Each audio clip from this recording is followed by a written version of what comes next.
killer say not if you touch yourself. Before you know, music don't they move there, they don't enter that side. You know, that time it don't matter which political party where you dey or the person where they support, it don't matter. So why it no fit be the same on election day? Why we no fit just go jejely go vote without throwing blow, throwing stone, carry stick, carry machete, curse everybody? So just remember, say after all the political wahala and the brouhaha finish, we go still go back with the rock correct music together.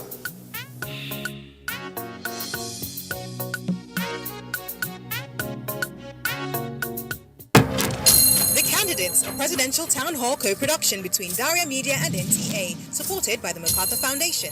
Kingsley Moghalu and running mate Umar Getso of the Young Progressive Party, Muhammadu Buhari and running mate Yemi Osinbajo of the All Progressives Congress, Omoyele Sowore and running mate Rabiu Ahmed Rufai of the African Action Congress, Atiku Abubakar and running mate Peter Obi of the People's Democratic Party.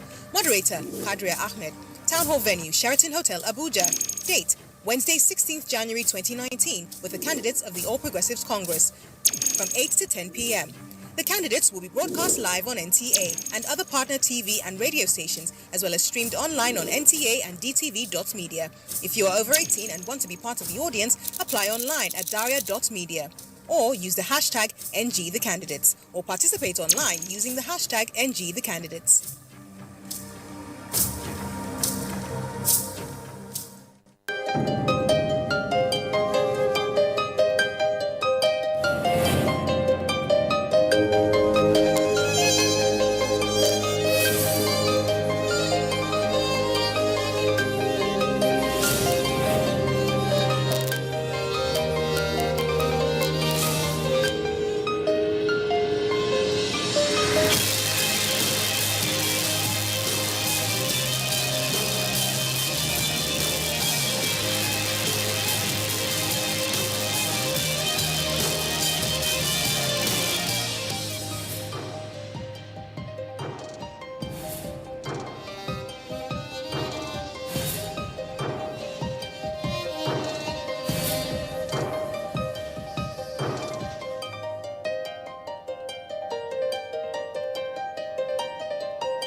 Candidates, a presidential town hall co-production between Daria Media and NTA, supported by the MacArthur Foundation. Kingsley Moghalu and running mate Umar Getso of the Young Progressive Party, Muhammadu Buhari and running mate Yemi Osinbajo of the All Progressives Congress, Omoyele Sowore and running mate Rabiu Ahmed Rufai of the African Action Congress, Atiku Abubakar and running mate Peter Obi of the People's Democratic Party. Moderator Kadaria Ahmed. Town hall venue Sheraton Hotel, Abuja. Date Wednesday, 16th January 2019, with the candidates of the All Progressives Congress from 8 to 10 p.m. The candidates will be broadcast live on NTA and other partner TV and radio stations, as well as streamed online on NTA and DTV.media. If you are over 18 and want to be part of the audience, apply online at daria.media or use the hashtag NGTheCandidates or participate online using the hashtag NGTheCandidates.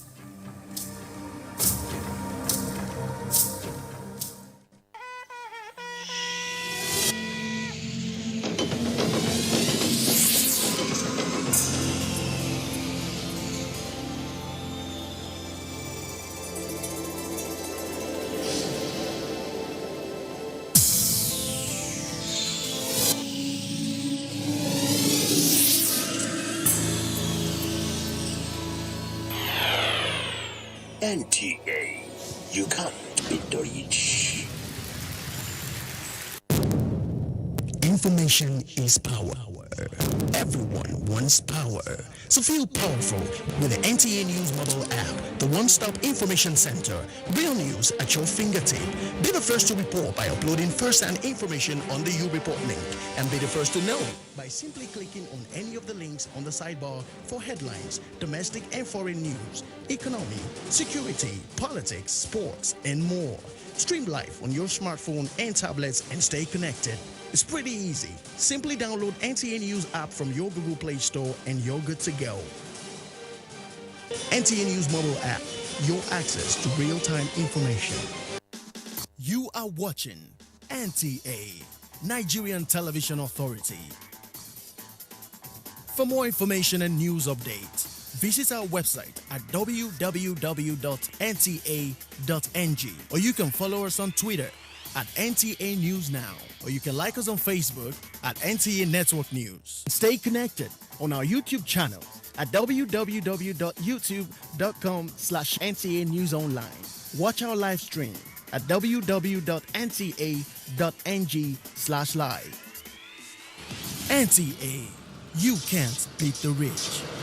MacArthur Foundation, Kingsley Moghalu and running mate Umagetso of the Young Progressive Party, Muhammadu Buhari and running mate Yemi Osinbajo of the All Progressives Congress, Omoyele Sowore and running mate Rabiu Ahmed Rufai of the African Action Congress, Atiku Abubakar and running mate Peter Obi of the People's Democratic Party. Moderator, Kadaria Ahmed. Town Hall venue, Sheraton Hotel, Abuja.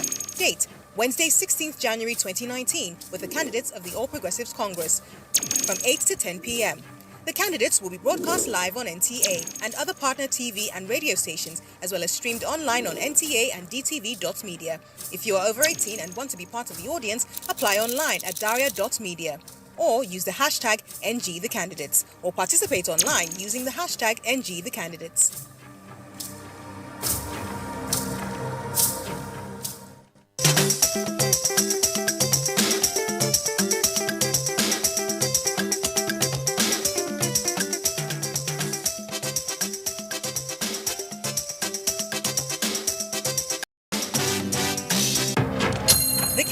A Presidential Townhall co-production between Daria Media and NTA, supported by the MacArthur Foundation, Kingsley Moghalu and running mate Umagetso of the Young Progressive Party, Muhammadu Buhari and running mate Yemi Osinbajo of the All Progressives Congress, Omoyele Sowore and running mate Rabiu Ahmed Rufai of the African Action Congress, Atiku Abubakar and running mate Peter Obi of the People's Democratic Party.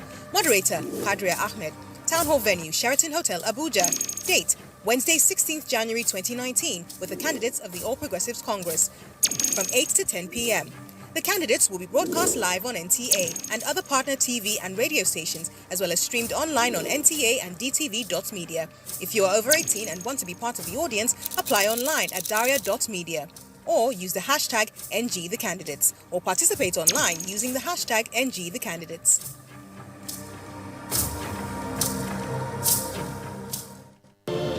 These days, people get their news and information from more media sources than ever before. Some of the news and information given are fake, unverified, doctored, and manufactured to create confusion, stir disaffection, and cause disunity. Before you believe or share any news, ask yourself, is this... Mr. President, Nagaja, Sir.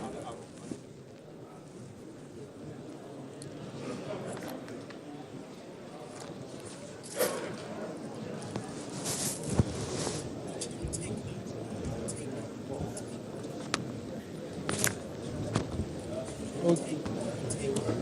Yeah.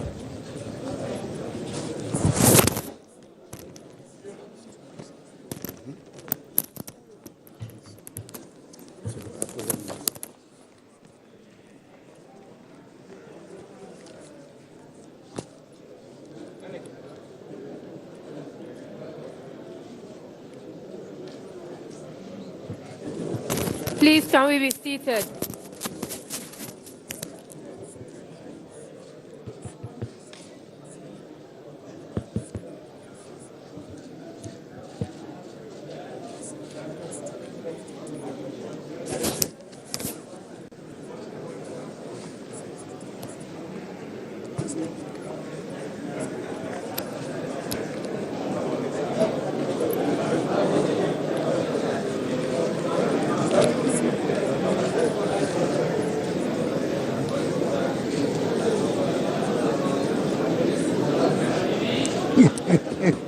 Hello.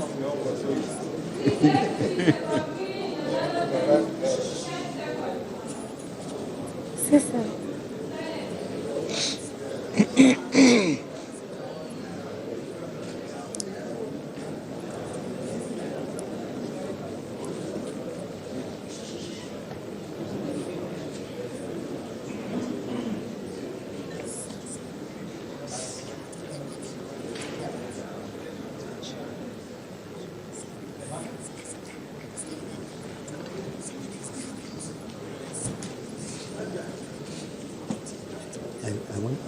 mentioned, sir, that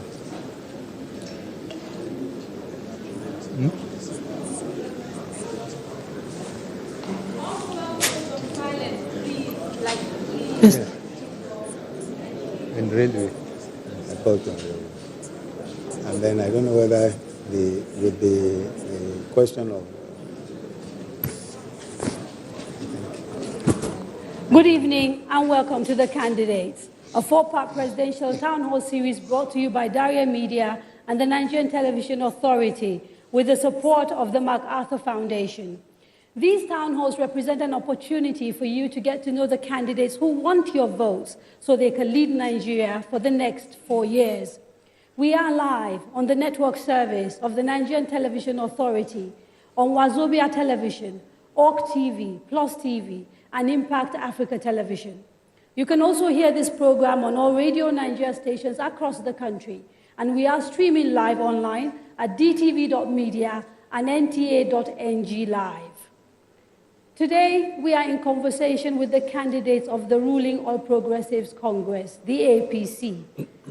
Retired General Muhammadu Buhari was born on the 17th of December 1942 and is currently serving as the Commander-in-Chief of Nigerian Armed Forces and the President. He's a retired Major General in the Nigerian Army and previously served as the nation's head of state from 31st December 1983 to 27th August 1985, following a military coup. In December 2014, he emerged as the presidential candidate of the All Progressives Congress for the March 2015 general elections. He won those elections, defeating the incumbent president, Goodluck Jonathan. This marked the first time in the history of Nigeria that an incumbent president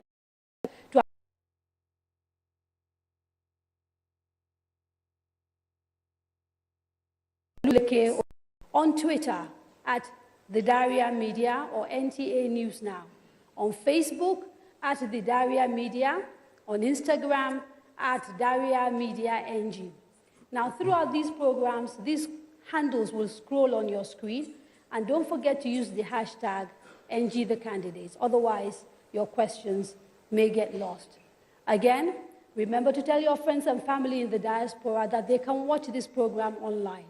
We are streaming live on dtv.media and NTA NG Live. Now, let me turn to Mr. President and Mr. Vice President. You've been ruling Nigeria now for close to 3, almost 4 years. You want Nigerians to give you another opportunity to do another 4 years. Why? Well, I said it much earlier at our National Executive Committee of our party, that if my party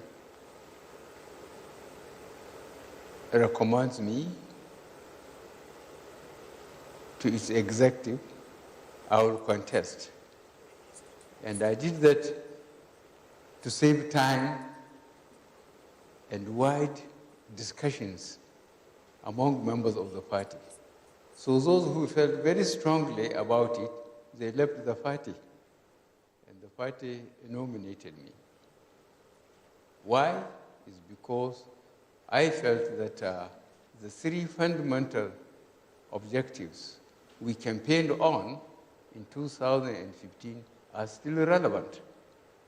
And we want to remind Nigerians to see when we started, 2015, where we are now, what we have been able to do in between this time of 3.5 years with the resources and the time available to us. Thank you very much, Mr. President. Mr. Vice President, do you want to add a little bit more to tell us a little bit more about why you think the Nigerian public should nominate you and Mr. President again to serve for another 4 years? Yes, I think so. I think Mr. President has already pointed out that we campaigned on 3 fundamental issues. Namely the economy, corruption, and the fight against corruption and security.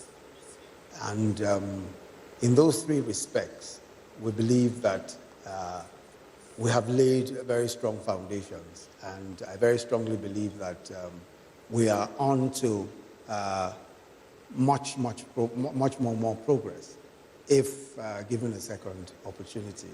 I very strongly take the view that the period of 3.5 years in particular has been one where we have managed to turn around a lot of what was inherited in the previous 16 years. And the previous 16 years were, in my view, a period which a lot of revenue came in, but very little appeared to have been done. And we believe that the foundations we've laid in agriculture, foundations we've laid, and I'm sure Mr. President will elaborate on that as we go on, in infrastructure, the foundations we've laid there really deserve a second time for completion. But I'm sure we'll come around to those specific issues. Absolutely. But you talked about the three things that you fought the first elections with and which you think you've done well. So maybe if we could take them one by one and see whether we can have a conversation. Let's start with corruption, because that was a big thing that the president fought on. There's a perception that the general corruption fight that we see under this administration is a little bit skewed, and that it focuses on people who are not pro-government or who are not friends of this government or who belong to an opposition party. How do you respond to those allegations? Which allegations? That your corruption fight focuses only on people who are opponents of the APC or who are not friends of the APC. Well, I think that's not a fair criticism or observation, because it's not backed by facts. I don't think there is anybody that has been pointed out as corrupt in the last dispensation, which we look the other direction. I think I can best illustrate my experiences on this.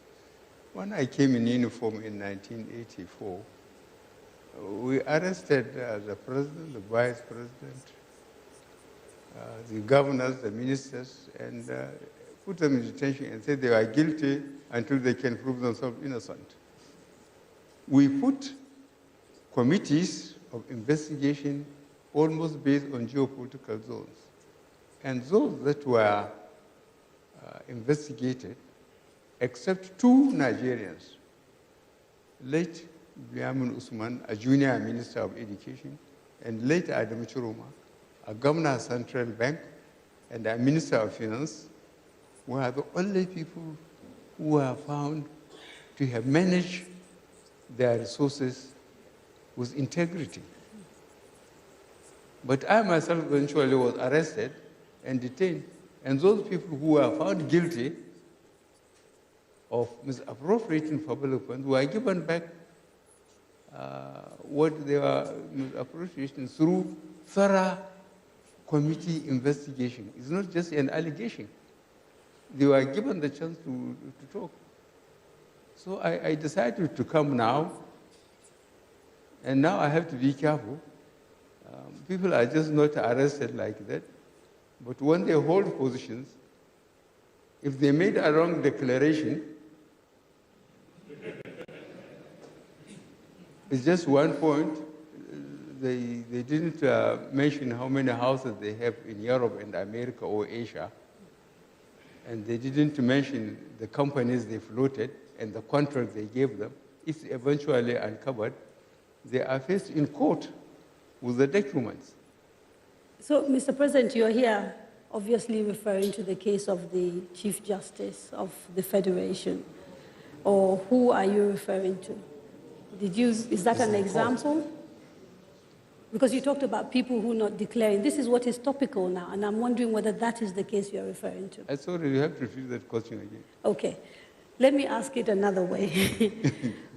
You've talked about people who do wrongdoing and being investigated. There are cases of people that are thought to be very close to you. An example is the former secretary to the federal government, Malam Babachir, allegedly accused of taking money that was meant for IDPs and awarding contracts to himself. As far as we know, the EFCC has not investigated him, even though he has lost his job. He is one of few other examples of people who are in government, who've got petitions against them in front of the EFCC, and the EFCC is not investigating. And the general perception is that the reason why those investigations are not taking place is because these are people who are either close to the government or who are in government. Well, I'm not too clear about your question, but if you can mention the names. I'll give you an example. Yes. I said Babachir, the former SGF, the Minister of Housing, Mr. Raji Fashola. There's a petition in front of the EFCC by an NGO. And as far as I know, that has not been investigated. So I'm trying to understand whether you are aware of these things and if this is part of, as it is alleged, part of a policy not to investigate people in government. Well, we can't, to be fair to individuals, I told you why I have to be careful. And if anybody, the public should help us, if there are strong allegations and people backed it up by evidence, bank accounts, names of companies floated, contracts awarded, then we take them before the courts through EFCC and ICPC. And we have to trust the system and allow them to complete the investigation. If we just take people in, as we did during the military area, and lock them up, this system, the present system, multi-party democratic system, does not approve that. If you accuse any person, you have to produce the evidence in court for him to be prosecuted. So if there is strong allegation, the government may decide to ask people to go, like the former secretary to the government you mentioned. We ask him to go. But if anybody... But the question is, after asking him to go, how come he hasn't been prosecuted, which is what Nigerians are wondering.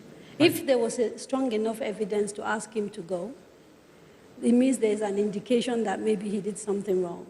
Why hasn't he been presented before a court and charged with corrupt practices? It's still before. I think the matter is already before the EFCC. And I believe that, in fact, a directive has been issued regarding all persons who have cases before the EFCC. I'm sure that you will find that each and every person who has an allegation against them and has been duly investigated will be put on trial, without a doubt. Each person. Okay. Let me specifically come to you, because yes, the National Assembly has also raised what they say are concerns about money that was misspent within the presidential unit on the Northeast. You chair that unit, and they say you basically appropriated money without going through due protocol. How do you respond to that allegation? No, I think the allegation was that some money which was approved for the emergency intervention in the Northeast was without appropriation. Yes. But that's not correct at all. And we pointed out very clearly to them that while I was acting president, the sums of money in question were duly appropriated. As a matter of fact, if they had looked, and we've shown all the evidence to them, and I do not think that we have since got a reply from them, what we were able to show them was very clearly this. The CBN, that's the Central Bank of Nigeria, controls the strategic reserves, agricultural strategic reserves. They are the ones who would raise a memo to me saying specifically what was required for the Northeast intervention and where the funds will be taken from. The funds were taken from what is called a rice levy, which is a duly appropriated fund. And after that, I then approved the sum of money, properly appropriated. Are you at all concerned about some of the allegations raised about that, the spending with that particular fund and the way they are running the affairs of the agency? I'm not at all concerned about it. I believe that, unfortunately, a good part of that was politicized, and, allegations are flying here and there. That was a very comprehensive, very, very comprehensive process. What happened was that after the World Food Program had said that they were no longer able to feed the numbers that they were feeding before, there was a need for us to intervene because hundreds of people were coming out. So it was an emergency situation? Oh, yes, it was an emergency situation. And then what then happened was, we then took a very detailed process. I said it started from the central bank and the strategic reserves. We have 4 companies that hold our strategic reserves, and they are major grain companies: Olam, Walcott, Dangote. I believe there's one more that I can't remember their name. They hold the strategic reserves for the central bank. So everything was done properly. The Nigerian armed forces, the army, the air force, the navy, all of them, the police, all of them were involved in the distribution process, including the air force. Each service chief sent a senior representative to be involved in the process of distribution. We then went a further step. We created an office in Maiduguri where we have a tracking device. We could actually see the buses, the trucks, as they went from point to point from our offices in Maiduguri. We then included members of the National Assembly from the Northeast Zone to ensure that they were carried along and they understood what exactly. So why do you think the National Assembly would make such a serious allegation? Well, the National Assembly, as you know, I think that what they were saying was, and the reason why they were saying whatever they said, it will be left to them. But I think that as far as we are concerned, we went through the appropriate process and we did the distribution appropriately. I don't know exactly. If you look at the entire report, the only line of that report where there was any kind of allegation, at least against me, was to say the money was not duly appropriated by the National Assembly. But we proved that that money was duly appropriated by the National Assembly, and there was no further allegation, as far as I could see, concerning my participation as acting president at the time. Now, the National Assembly, in talking about this, quoted Section 80, subsection 4, which basically says that you can't appropriate any money, whether it's from the consolidated account or anything considered public funds, without going to the National Assembly. And in their view, that process didn't take place. The point I'm making is that their view was absolutely wrong because it wasn't based on facts.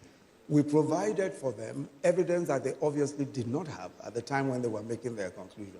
And that evidence was the fact that the Central Bank of Nigeria was the one that originated the memorandum from an appropriated fund. That fund is called the Rice Levy. The Rice Levy is a line item in our budget, so it's already appropriated by the National Assembly. Okay. So I think that they were wrong. Yeah, let's open up the conversation.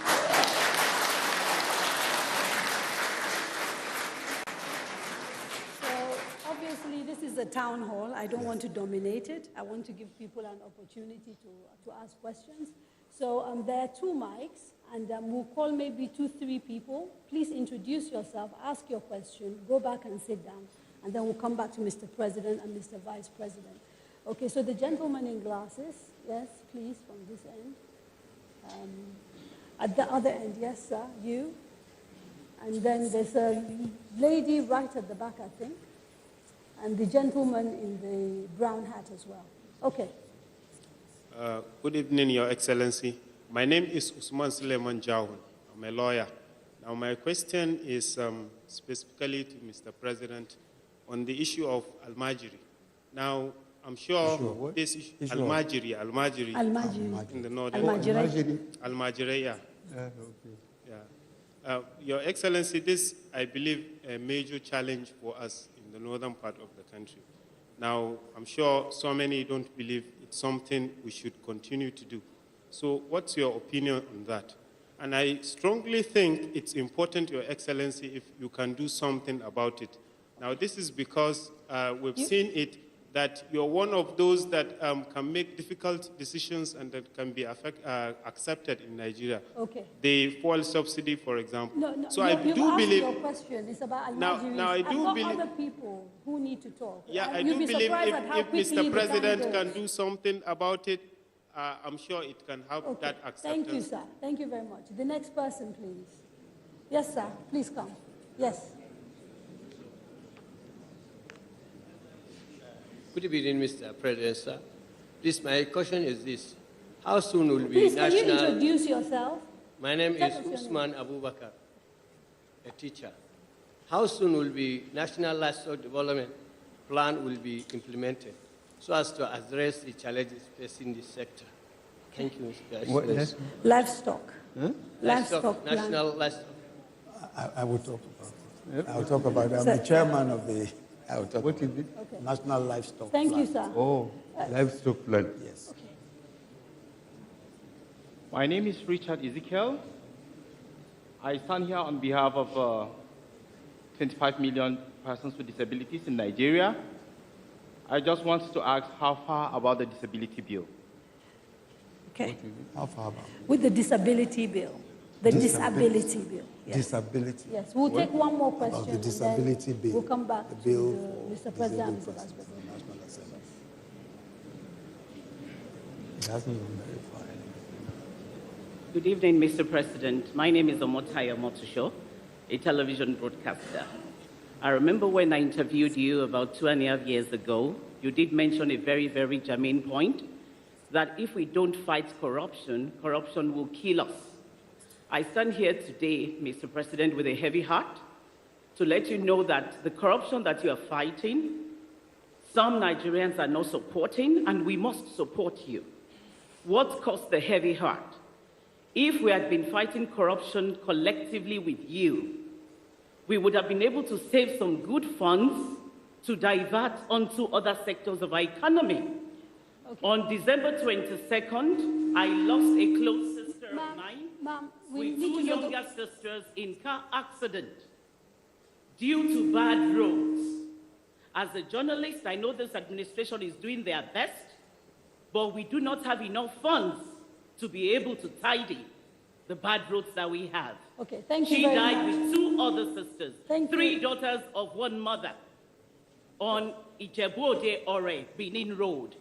Chief Mrs. Henrietta Vani and Francisca and the other lady. Three of them, they are my close relatives. We lost them in that accident. If we fight corruption collectively, I am advising every Nigerian to join this administration to fight corruption. Thank you very much, ma'am. Thank you. Thank you. Okay, I have to take a quick break, and when we come back, we'll come back to you and Mr. President so that we can answer the questions. Yeah, let's take a quick break. Please don't go away. The Candidates, a presidential town hall co-production between Daria Media and NTA, supported by the MacArthur Foundation. Kingsley Moghalu and running mate Omar Getso of the Young Progressive Party, Muhammadu Buhari and running mate Yemi Osinbajo of the All Progressives Congress, Omoyele Sowore and running mate Rabiu Ahmed Rufai of the African Action Congress, Atiku Abubakar and running mate Peter Obi of the People's Democratic Party. Moderator Kadaria Ahmed. Next town hall, Wednesday, 23rd January, with Omoyele Sowore and running mate Rabiu Ahmed Rufai of the African Action Congress. Town hall venue, Sheraton Hotel, Abuja, from 7 to 9 p.m. The candidates will be broadcast live on NTA and other partner TV and radio stations, as well as streamed online on NTA and DTV.media. If you're over 18 and want to be part of the audience, apply online at daria.media or use the hashtag NGTheCandidates or participate online using the hashtag NGTheCandidates. Yes, it be like say they want to tell us another story again, yo. Now so, you know, say people they say I be superstar. But for me, the real superstars are those people where they go vote for the candidate of their choice without violence. So for these upcoming elections, be my superstar. Vote. No fights. No violence. Because the election will be won. We work together so the future will be brighter.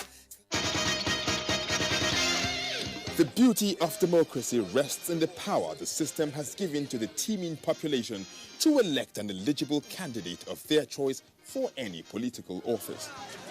But the right to vote is not a license to kill. Democracy is government of the people, by the people, for the people, where majority carries the vote.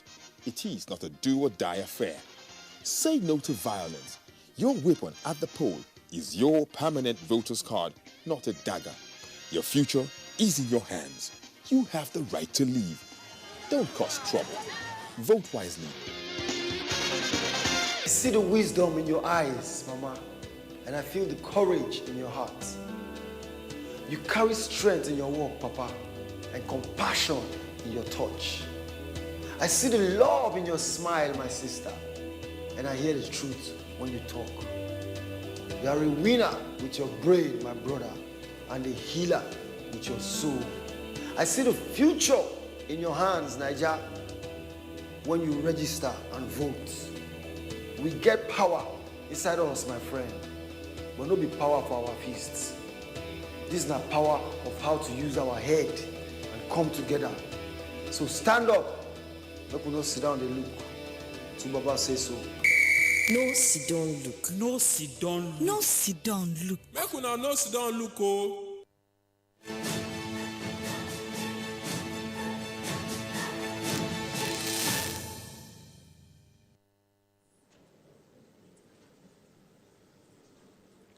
Welcome back. You are watching The Candidates, a presidential town hall series brought to you by Daria Media and the Nigerian Television Authority with the support of the MacArthur Foundation. We are in conversation with the presidential and vice presidential candidates of the ruling APC, the incumbent president and, of course, the vice president, retired General Muhammadu Buhari, and Professor Yemi Osinbajo. A quick reminder for those watching at home, you can still take part by sending your questions using the social media handles scrolling across the screen. We will do our best to ask as many questions as possible. Mr. President, Mr. Vice President, before the break, we took a few questions from members of the audience. There was a question about what your plans are for the Almajiris in the north. There was a question about the livestock plan. And finally, there was a question about the disability bill. Because there are about 25 million people thought to live with some form of disability in Nigeria. And people are interested in knowing what this government is going to do about improving their situation. Yes, sir. So maybe we start with the Almajiri with Mr. President. Yes, what the Almajiri case, I think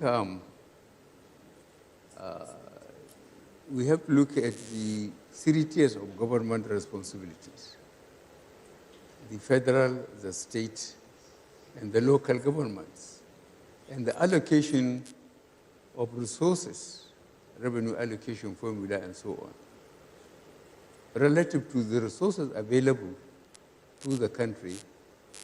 Monies are dispensed to that 3-tier government system. So the question of Almajiri's case, this lack of virtually primary, the basic education, are all local government problems.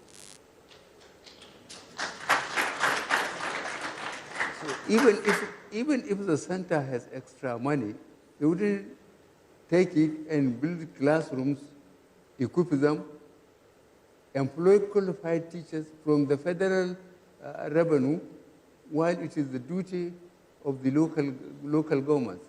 If the local governments are not being given the money by the governors or by the state, then it's up to the local governments to come together and scream loud enough for Nigerians to hear them, so that there will be proper allocation of resources by the constitutional means. Mr. President, that's for the Almajiris. Yes, sir. Let me just ask a little follow-up questions regarding that. Part of the frustrations that some people have with the way Nigeria is structured is that we seem to have sometimes confusion. So technically, we'd sort of say something like primary education resides with local government, but then you have agencies like the Universal Basic Education Agency, which is a federal agency and which has some role to play in primary education. And part of this confusion is why people say, for example, we need to restructure and move some things from exclusive list, from concurrent list to the residual list. What are your thoughts regarding restructuring, particularly in relation to education? Well, my thought is that firstly, there must be a lot of education. And this I recommend should be led by the press to expose what the relationship, how effective the governments are spending to local governments monies, from the center. If that is not done, then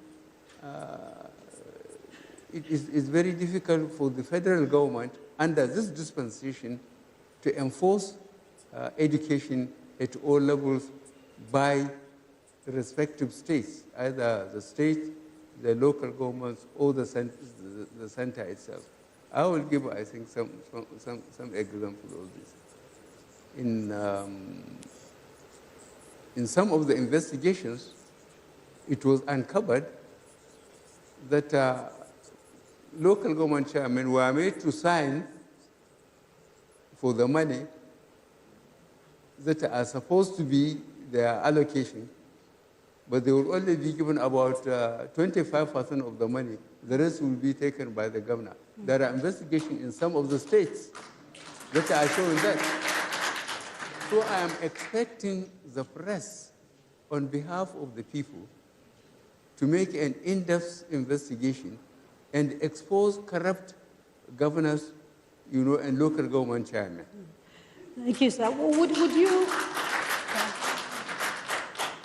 you be willing to re-examine the UBEC funds? Because those reside with the federal government, and yet they are actually meant for primary education. So they are normally disbursed, I believe, by the federal government. Well, I think what has happened so far, anyway, with the UBEC, I think there are agencies of government, federal agencies, that in some senses support they support local government and states.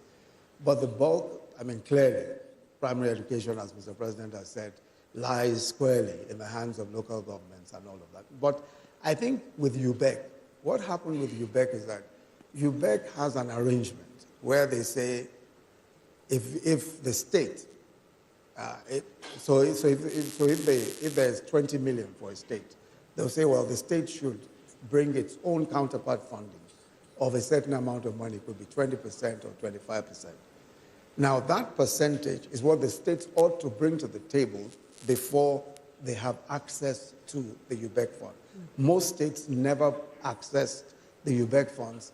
They simply said they didn't have the counterpart funding. But what has happened? Don't you find that problematic, though? Excuse me. What has happened now? What has happened now is that from the Paris Club refunds that was given to the states, the federal government now paid off all of their counterpart funding. So all states can now access UBEC funds without any hindrance whatsoever.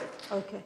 Now, the other questions are to do with disability and with the livestock plan. Yes. The livestock plan, I think... The disability? Yeah, okay, we'll start with disability. Yes, Mr. President. Well, I honestly cannot remember the plan being taken to the National Assembly and how much they have commented on it and sent it back to the center.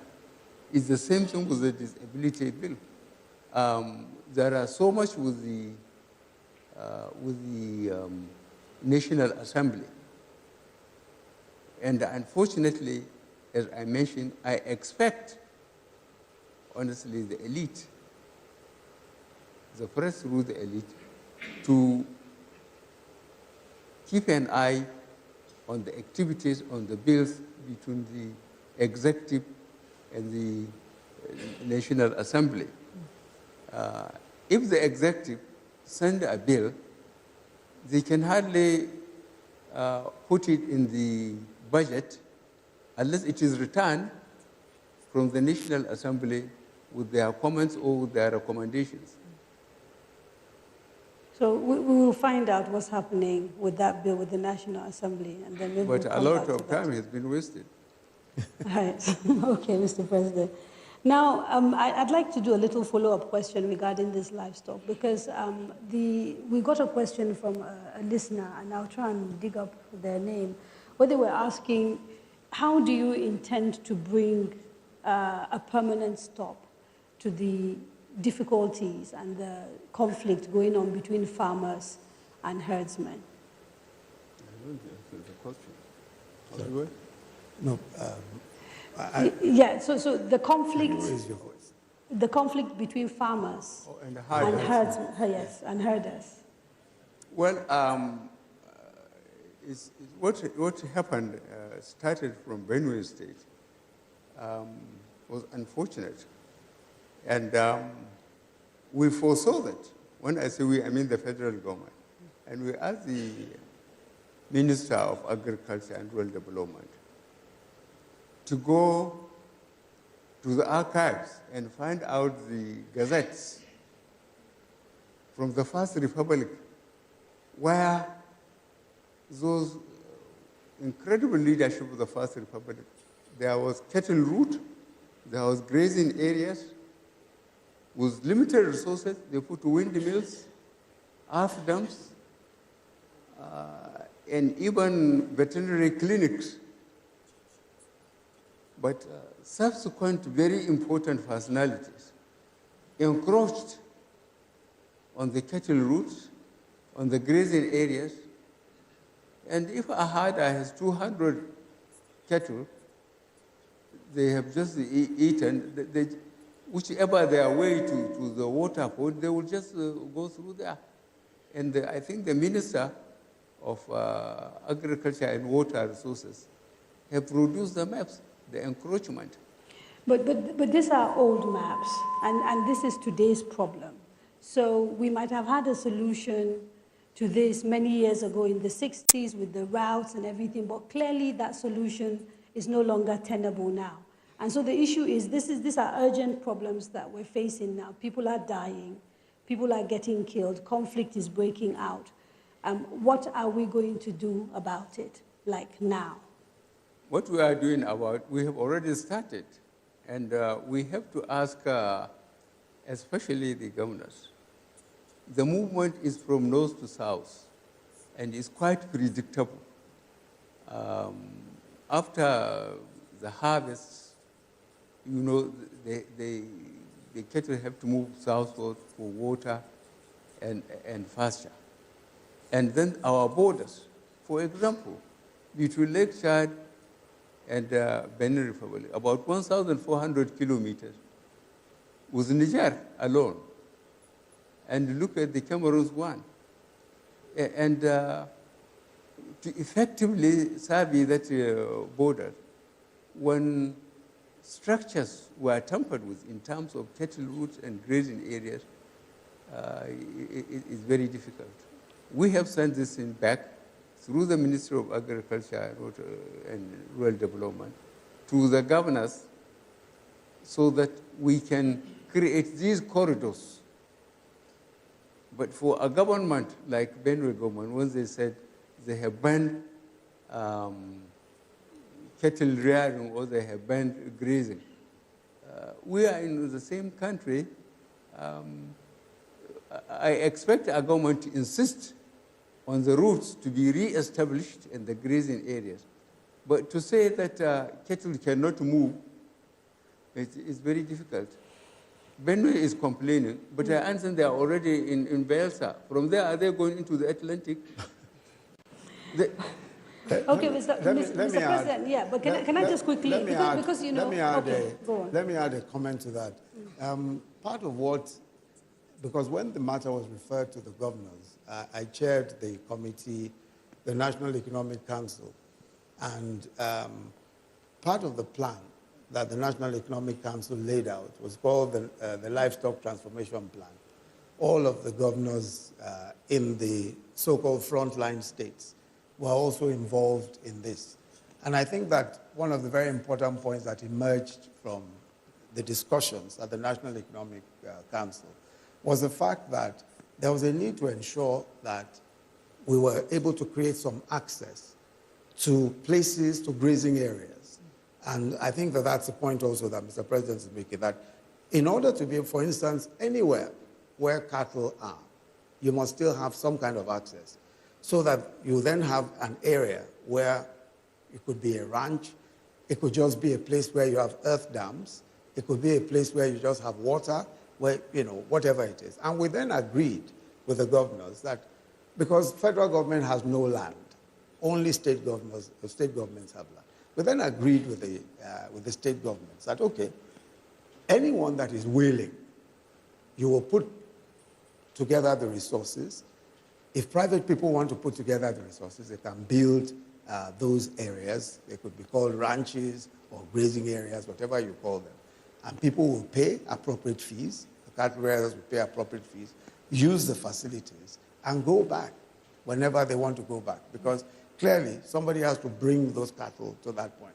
And we tried to say that that was an interim phase, because as time goes on, you will eventually be able to stop grazing from one point to the other. But that will take time. Yeah, well, so the point is basically Mr. President himself owes, you know, cattle. Everybody knows. He's very proud of his cows in Daura and talks about them all the time. But the perception is that Mr. President is a little bit biased because these are his people that are involved, and that instead of facing the fact that in the 21st century there's really no room for the cattle rearing in the way we're doing it and coming up with modern ways of cattle rearing, we're trying to hold on to an old-fashioned way of rearing meat. No, but you pointed out already. Let me be Mr. President's counsel. You pointed out already that he has his cattle in a ranch, in a farm. You know, I don't think that's old-fashioned. Mm-hmm. That I think is that is current. That you have your somewhere. But I think that the matter really is one, as I said, that is within the province of the National Economic Council. And that's why the governors took it up. Because the federal government cannot determine what will happen in any state, because the states themselves pass laws on their land and the use of their land. We don't have land except federal land. So there's really no way that we can do much with that. And that's why we decided to hold the National Economic Council meetings, set up a committee on the livestock transformation plan, and we're working with the state governments. And many of the state governments have given land for purposes of ranching. They've given land for purposes as grazing areas. We are building earth dams in many of the different states. And I'm the chairman of that particular committee. Now, the thing is this, though, when you think in terms of the problem that farmers and herders are going through, it's a problem that goes beyond the right of way, because obviously there's issues around climate change. And I am still a little bit confused about what the government policy is that underpins, you know, the way we deal with issues around climate, which are sort of the long-term things that you must look at if you have to come up with a solution that is going to last. I think that is precisely the point that is being made. That let me explain, perhaps I need to go into a bit more detail about the work of the National Economic Council on this livestock transformation plan. As I said, the reason why we had to constitute the governors where we had to constitute ourselves into a committee was precisely because we recognized that the reason why we have all these clashes between herdsmen and farmers is because of desertification. It's because of all of the conflicts over pasture and water. A lot of that is climate change related. Now, every state controls territory. Every state controls land. And under the Land Use Act, it is the state governor that has absolute control over the land of his state. It is the state governor that gives you permission, even the federal government. Whatever you want to do on their land, they must give you development control permit, even if it's on federal land, if you have any land that's federal. Now, that's why we sat with the state governors, and we decided that, look, this is an issue that's almost seasonal, and it's getting worse now because of desertification. Now there's some, especially coming from the Sahel. So I guess the question I was trying to ask was whether there's a policy around desertification and climate change and what the government is doing to mitigate these things. Of course. Of course, clearly there is. And one of the major policies is what is called the Green Wall Project. We have the Green Wall Project, basically to control desertification coming from the Sahel. The Ministry of Environment has been working on that for years. Now, the other issue, of course, is that we're also cooperating with our neighbors on desertification issues. That's our neighbors in the northern part in North Africa. We're also cooperating with northern part of West Africa, Niger, Chad, etc. And then there's also the project to recharge the Lake Chad, because that's one of the very important projects. And Mr. President is the one who particularly pushed the Lake Chad project, to recharge it, because, as you know, the Lake Chad has almost completely shrunk from about 35,000 square meters to about 1,300 or so square meters. So we need to recharge the Lake Chad from the Congo Basin, and that's one of the projects. Okay, before we go for a break, I want you to just quickly clarify for me, what is the federal government policy therefore when it comes to mitigating this conflict? Is it to have ranches, or is it to continue having these grazing corridors? Is it a mixture of the two? For now, what we have is a mixture. What we have is a mixture now, but ultimately, what the governors are saying, in their respective states, they will provide for those who want to do the business of ranching sufficient space to do so. In the interim, they are building earth dams so that cattle coming from the north, especially going towards the river banks, and you find that a lot of these conflicts are in those areas, are able to, even before they get anywhere near there, are able to access earth dams, water from the earth dams, access veterinary care, and all of that. So the long-term plan, of course, is to eventually create ranches, but ranches have to be privately owned. Government cannot create ranches. But at the moment, you can't just suddenly one day say, no more grazing, that's the end of it. Immediately, that doesn't happen anywhere. And in all of the places where the problem has been solved, because the Governors' Council, that committee, we studied it very carefully. We looked at everywhere where the problem has been solved. And it was a gradual process. It's that same gradual process that we're going through. Okay, we will take a quick break. Don't go away.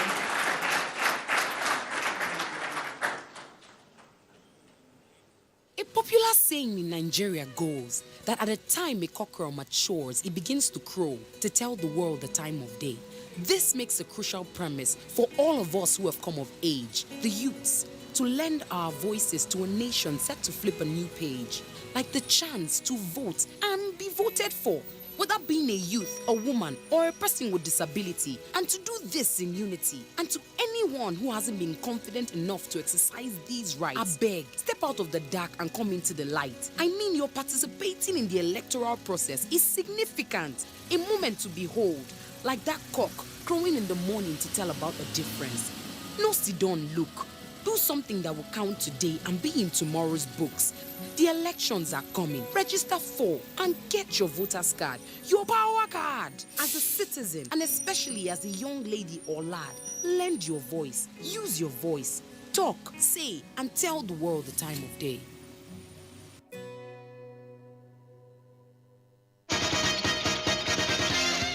The beauty of democracy rests in the power the system has given to the teeming population to elect an eligible candidate of their choice for any political office. But the right to vote is not a license to kill.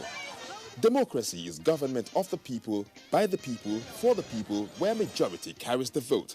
It is not a do-or-die affair. Say no to violence. Your weapon at the poll is your permanent voter's card, not a dagger. Your future is in your hands. You have the right to leave. Don't cause trouble. Vote wisely. My name is Natu Baba, and some people they say I be superstar. But to me, the real superstars are the people where they go vote for the candidate of their choice without violence. You understand? So for this upcoming election, be my superstar. Go out, go vote. No fighting, no violence. Because election will be war.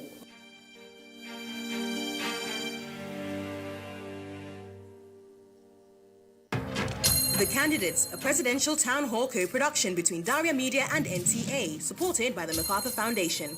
Kingsley Moghalu and running mate Getso of the Young Progressive Party, Muhammadu Buhari and running mate Yemi Osinbajo of the All Progressives Congress, Omoyele Sowore and running mate Rabiu Ahmed Rufai of the African Action Congress, Atiku Abubakar and running mate Peter Obi of the People's Democratic Party. Moderator Kadaria Ahmed. Next town hall, Wednesday, 23rd January, with Omoyele Sowore and running mate Rabiu Ahmed Rufai of the African Action Congress. Town hall venue, Sheraton Hotel, Abuja, from 7 to 9 p.m. The candidates will be broadcast live on NTA and other partner TV and radio stations, as well as streamed online on NTA and DTV.media. If you're over 18 and want to be part of the audience, apply online at daria.media or use the hashtag NGTheCandidates or participate online using the hashtag NGTheCandidates.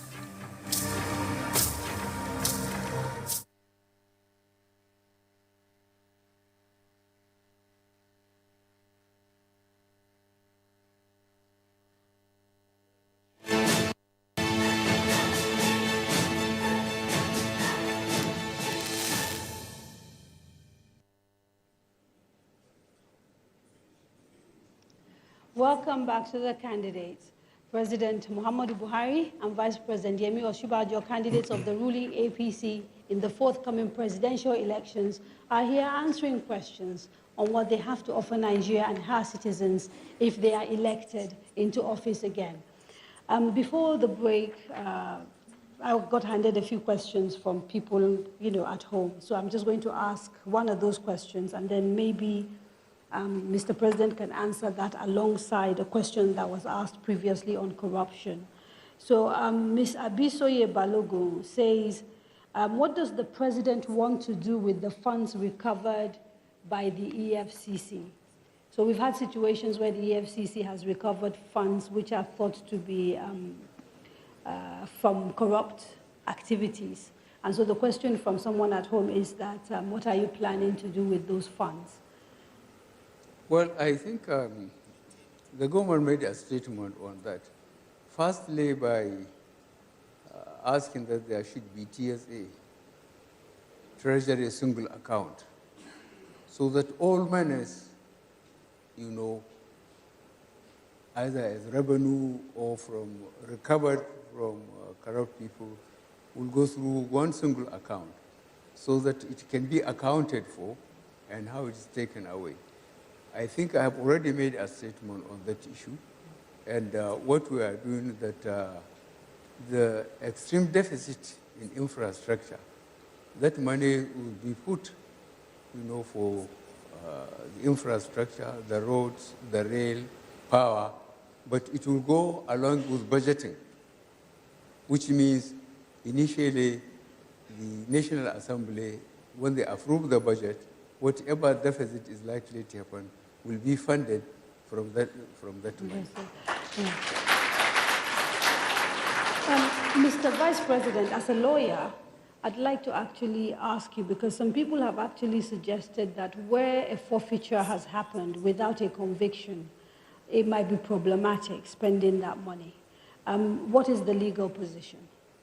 Well, the legal position is that once there's a final forfeiture, the asset already belongs to the state. So frankly, I can't understand what sort of problem would arise so long as there has been a final forfeiture. Because we are having cases where people are not fully charged and no conviction has taken place, but they're being made to return money. Yes. So it's in those cases I'm talking about. Yes.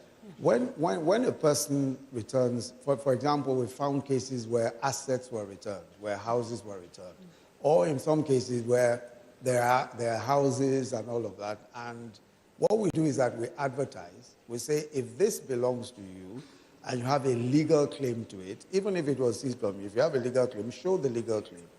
Show that it was purchased by, legal means and all that. If not, it will be forfeited to the state.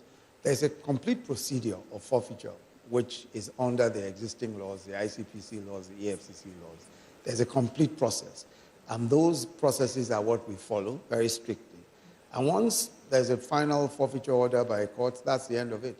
There are situations where people return assets, where they return funds, Those funds that are returned are voluntarily returned.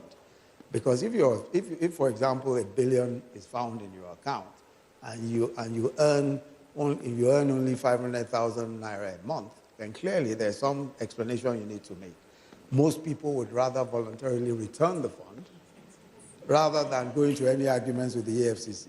And in such cases, we simply forfeit. So what is the basis for deciding who you're going to prosecute and who you're going to just allow to just return funds? Because we've had a mixed bag. We've had people who've had assets taken away from them and they're walking the streets. Nothing has happened to them. We have people whose assets have been seized and they're being tried. What is the rationale that determines who gets persecuted and who walks away? Let me say straight away that there is no distinction. The mere fact that someone has returned assets doesn't mean that they are free and can walk away. And there are so many people walking the streets who are on trial, by the way, because you are on bail almost within, days of your being brought before the court. So that's not the problem. What happens, though, is this. What a prosecutor does is to say, for example, that if you return money, I might decide as a prosecutor to make you a prosecution witness rather than be an accused person. If, for example, there's a fraud involving 5, 6 people, if you charge all of them, you're not going to find evidence because unless you get each of them to make a confessional statement, and the confessional statement only inculpates the person who has made that statement. So you must find 1 or 2 of them who will be able to give evidence.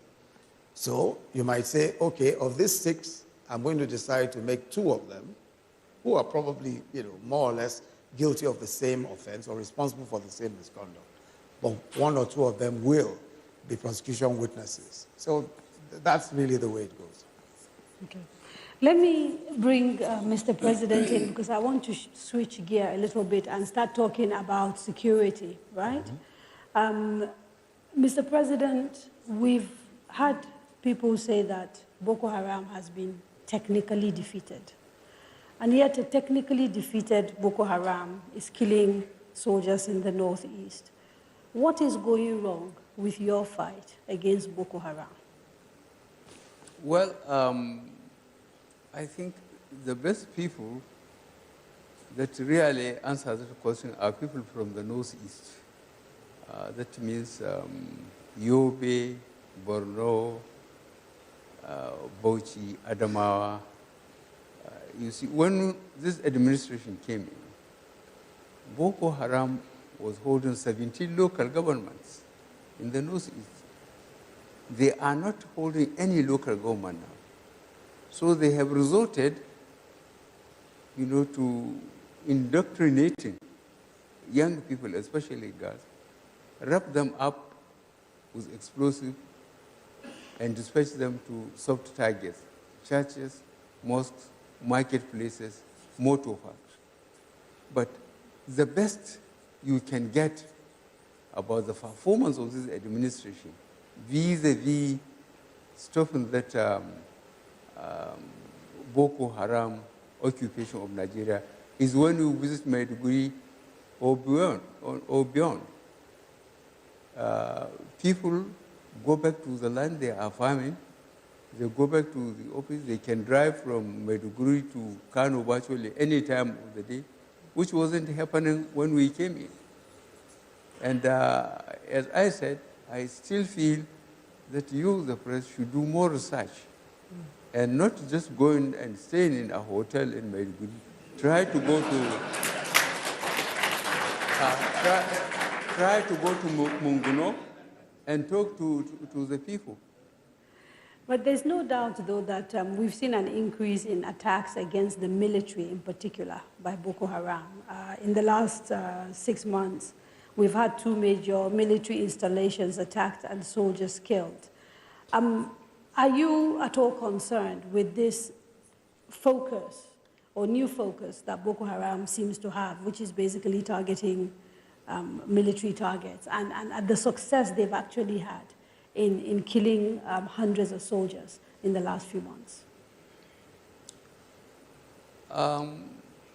You see, thank goodness. If you have a background of military training, is that when you don't fight any conventional war, now that they are putting tactics of terrorists, they choose their targets.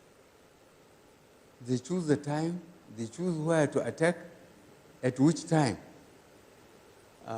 With that, you have to be highly mobile, you have to have very good communication, and we have resources limitations because a lot of Nigerians don't feel that we are in an emergency, that the military needs a lot more money for equipment, a lot more money,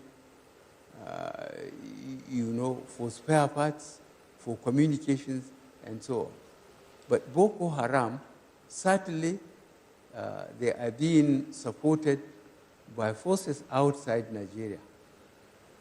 Now, you talked about resources. I think since coming into government, my total calculation is that you've spent something like, or you've budgeted, let me not use the word spend, you've budgeted something like 1.8 trillion for defense. And yet, that's the number I have. I might be wrong. That's wrong. That's very wrong. Okay, we'll cross-check and make sure. But I was told my research showed over the last 3 years, I'm talking about 3 years, 1.8 trillion. So not one budgetary cycle from 2015 to date. Yeah, 1.8 trillion. And yet we have soldiers complaining about a lack of equipment. We have soldiers, last year we saw Maiduguri Airport demonstration by soldiers who felt they were not being looked after. And so the question is really, as Commander-in-Chief of the Armed Forces, how much are you holding the leadership of the Army accountable, given the complaints we're getting from the rank and file about welfare? I received weekly situation report from the military in the front.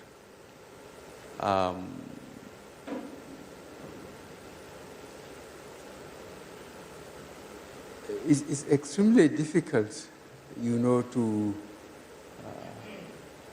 accuse, the soldiers of going to the extent of demonstrating. But the consequences of that now was that the Army Command has to put investigation, court-martial officers and men for demonstrating, because soldiers are not supposed to demonstrate. And then the action the military is taking against in the front line, let me call it Maiduguri the front line or the North East, is not normally given to the press. Because on the trial, those who have been tried, if they are not found guilty, they are supposed to be reabsorbed and posted out. But those found guilty are sentenced by the court-martial. And this is being done. Okay, so the concern, though, for ordinary Nigerians is that soldiers appear to be getting punished for being whistleblowers, for indicating that all is not well with the military hierarchy, and that the military hierarchy is not spending the money that it is allocated on soldiers and their welfare. Are you not concerned at all about that? Certainly I'm concerned, where we get officers who short-changing troops, either misappropriating their ration accounts or they are not paying them in time. But one of the things I did when I came back clearly, and I got the governor of the central bank involved, was that as far north in the country, there are banks.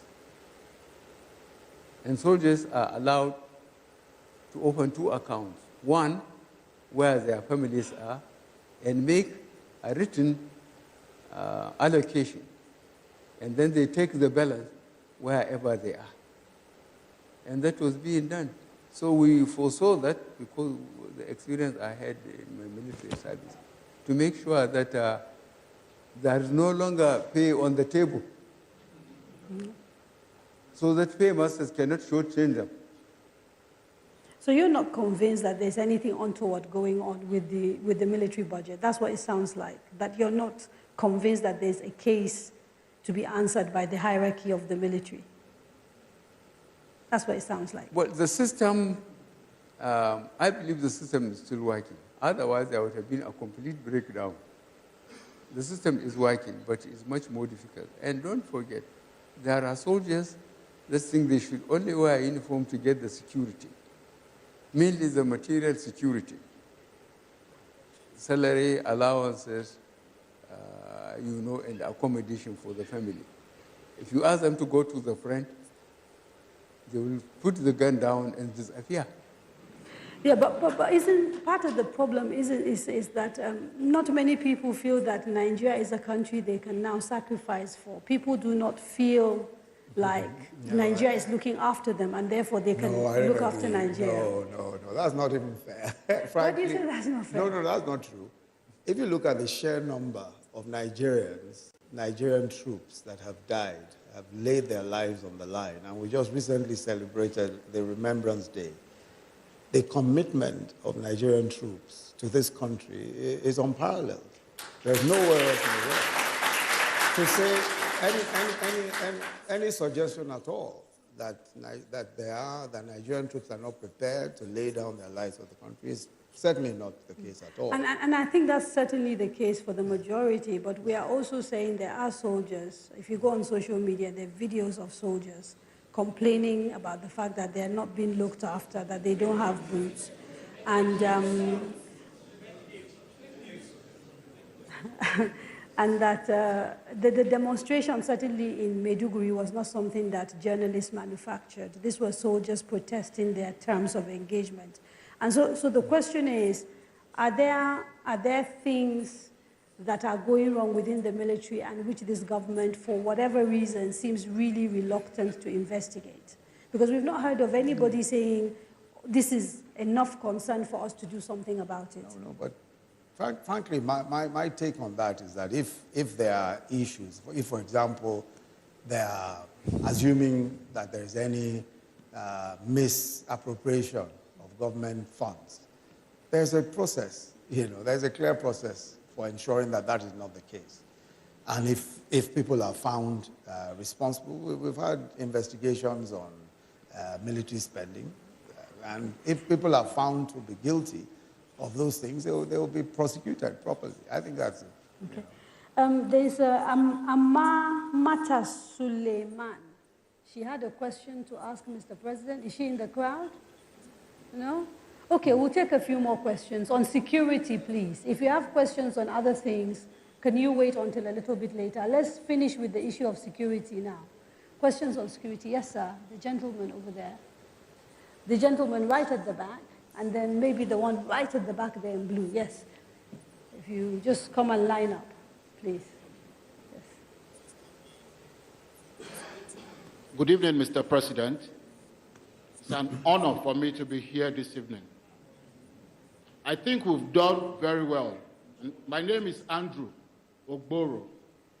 I think we've done very well in the last 4 years by the numbers. We are the world poorest. We have 13 million out of school. There is poverty. There is hunger. Our universities are on strike. Now, I am tailoring it along the 3 items in which the campaigns were held: corruption, security, and the economy. We've taken corruption, and I understand how we are fighting that corruption, because we've just been told the former Babachi Lawal has been fired, but still he's part of the campaign, so I understand corruption. On security, I have also heard now that until we get more money, we will be where we are. So now I also understand security. So please, I also want to understand the economy, so I can go home and tell myself whether to come out and vote or not. Thank you. Thank you, sir. Yeah, thank you so much. My name is David Obinna Anyele. I work with Center for Citizens with Disabilities. I'm also the president of Nigerian Sitting Volleyball Federation. Sir, I'm talking about security. Our soldiers went to the war front, in particular in Northeast, and many of them are injured. Specifically, many of them suffered disability. In March 21st, 2015, Mr. President, you promised in Lafia, Nasarawa State, that you are going to support and work with the National Assembly to sign disability bill if they send it to you. On the 18th of December 2018, the National Assembly transmitted the disability bill to your office. Sir, my question, how do you protect these Nigerian soldiers that have suffered disability by signing a law that will protect them from discrimination and harmful practices? Thank you, sir. Thank you. Good evening, Mr. President and Mr. Vice President. My name is Ayo Oyalo. Firstly, before I ask my question, I need to correct one impression now. The video you're talking about is a fake news. That's an old video of 2015 that has been, 2014, that has been disproved. So that needs to be corrected. Now, to talk about security, first and foremost, the president has said clearly about people spending 16 billion on power, and we don't have the power yet. So my question is, Mr. President, if you are re-elected, do you have any plan to deal with such people? Because the truth is, if people continue to steal and they get away with it and nothing is done, then people will continue to steal.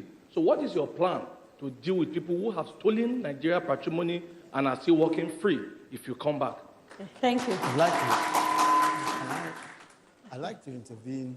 Yes. I'd like to intervene on the question that Mr. Oboru asked. Okay. Because it really has to do with the economy, the question of poverty and all of that, and where we are today, just so that Mr. Oboru can vote. Mr. Oboru, let me take the question on Nigeria being the poorest.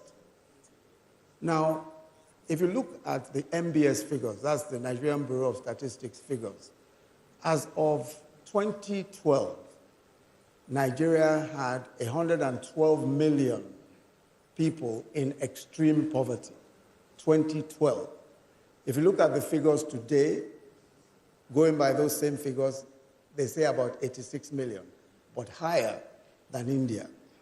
Now let me explain, and let me put this in perspective.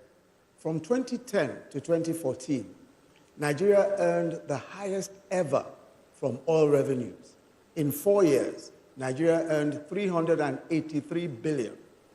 Yet, poverty figures went from about 82 million to 112 million in 2012, and the numbers continued.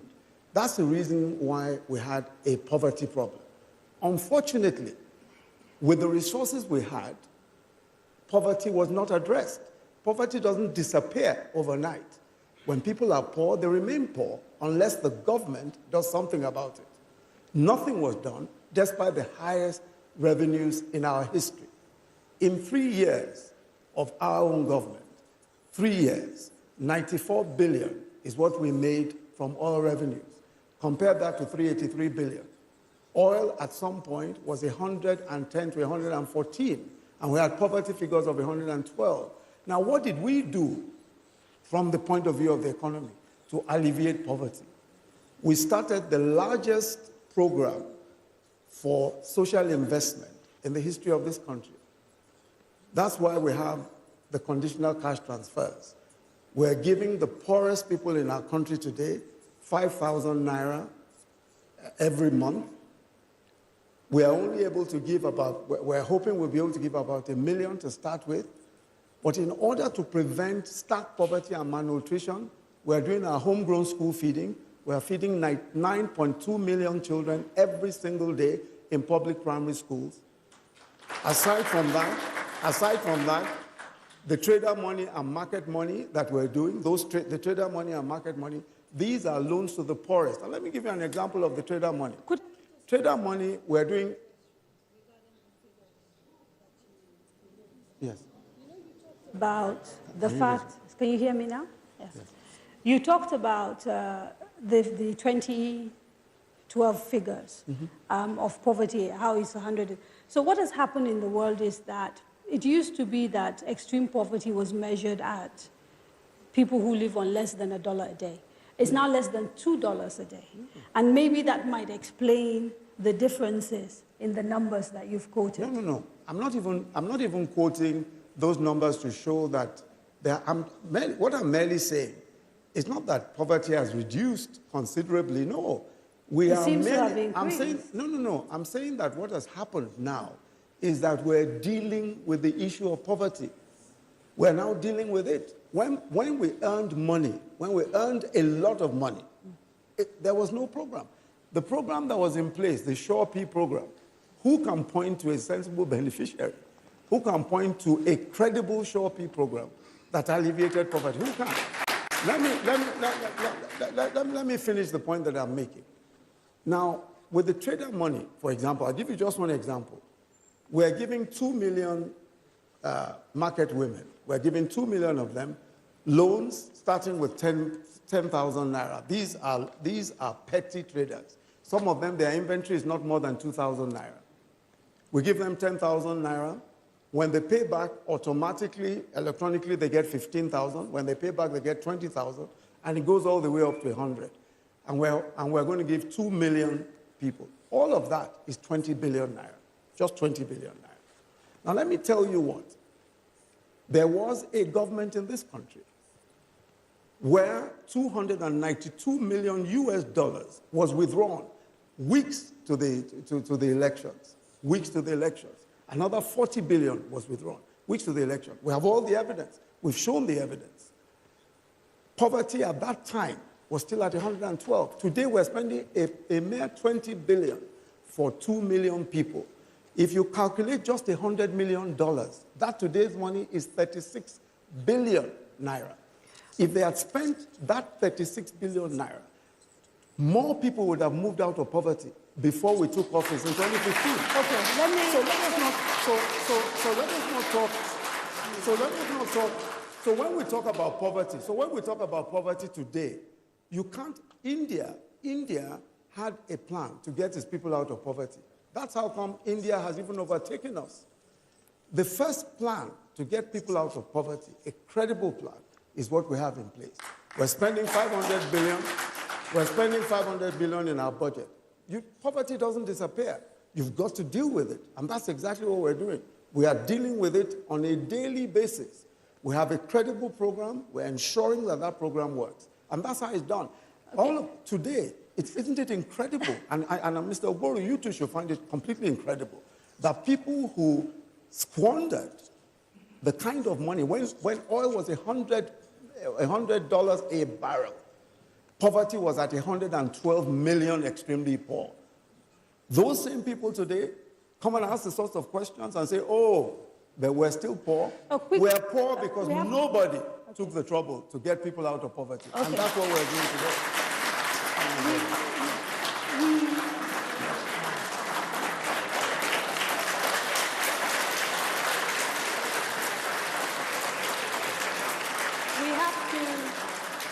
We have to take a quick break, but before we do, a quick question. Again and again, when we talk to people in government, you keep talking about 16 years of PDP. For many Nigerians, the PDP and APC are two sides of the same coin, simply because you got so many PDP people in APC, and now some APC people have gone to PDP, and PDP people have come to APC. What is the difference, really, between you and the people you've replaced? I think there's a huge difference. I think there's a massive difference. At the core of any political party, at the core of the political party, is an ideology, is a philosophy. At the core of the APC, whether you have some people coming in from PDP or coming in from elsewhere, at the core is what our manifesto speaks about. Our manifesto speaks about the social development of Nigeria, in particular, looking at issues of the ordinary Nigerian. How do we lift the ordinary Nigerian out of poverty? That has been our focus. That guides everything we do. It guides our budgets. It guides the way we develop our budget. It guides the way we think. It guides our economic recovery and growth plan. At the core, there must be a core. membership of a political party is open to everybody. People are going to come from anywhere, but you must have a core belief. And we have a core belief. That core belief is what has seen us doing our social investment program, is what has seen us investing in infrastructure, despite earning 60% less than previous governments. Okay. We're investing the largest amount of money ever in the history of this country in infrastructure. Okay. Yes. It's time for another break. We won't be away for too long, so please stay with us. The beauty of democracy rests in the power the system has given to the teeming population to elect an eligible candidate of their choice for any political office. But the right to vote is not a license to kill. Democracy is government of the people, by the people, for the people, where majority carries the vote. It is not a do-or-die affair. Say no to violence. Your weapon at the poll is your permanent voter's card, not a dagger. Your future is in your hands. You have the right to leave. Don't cause trouble. Vote wisely. I tell you, man, music is the most powerful force for this world. As better jam, they flow, and so everybody will feel and they rock out. You know, as a musician, I see this thing every time I did stage they perform. You know, everybody will just scatter body. You know, even when you bought yourself with the form, that's where they feel like say, you don't even touch yourself. Before you know, music don't they move there, they don't enter that side. You know, that time it don't matter which political party where you did or the person where they support, it don't matter. So why it no fit be the same on election day?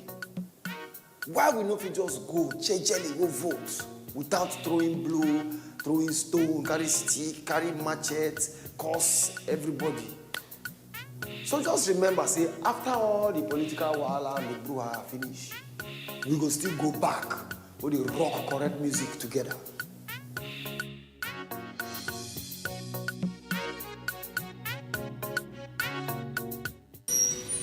A popular saying in Nigeria goes that at the time a cockerel matures, it begins to crow to tell the world the time of day. This makes a crucial premise for all of us who have come of age, the youths, to lend our voices to a nation set to flip a new page, like the chance to vote and be voted for, whether being a youth, a woman, or a person with disability, and to do this in unity. And to anyone who hasn't been confident enough to exercise these rights, I beg, step out of the dark and come into the light. I mean, your participating in the electoral process is significant, a moment to behold, like that cock crowing in the morning to tell about the difference. No sit down, look. Do something that will count today and be in tomorrow's books. The elections are coming. Register for and get your voter's card, your power card. As a citizen, and especially as a young lady or lad, lend your voice, use your voice, talk, say, and tell the world the time of day.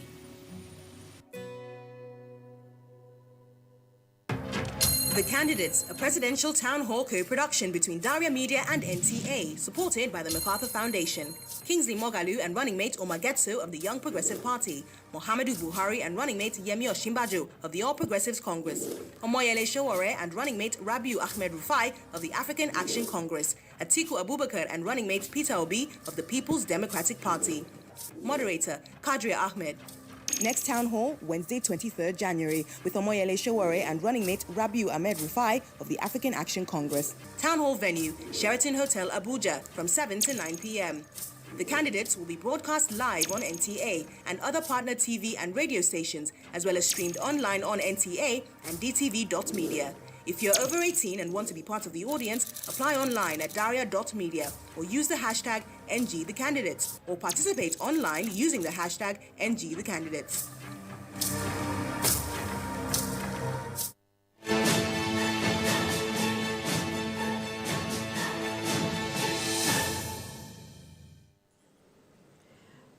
Welcome back. You are watching The Candidates, brought to you by Daria Media and the Nigeria Television Authority with the support of the MacArthur Foundation.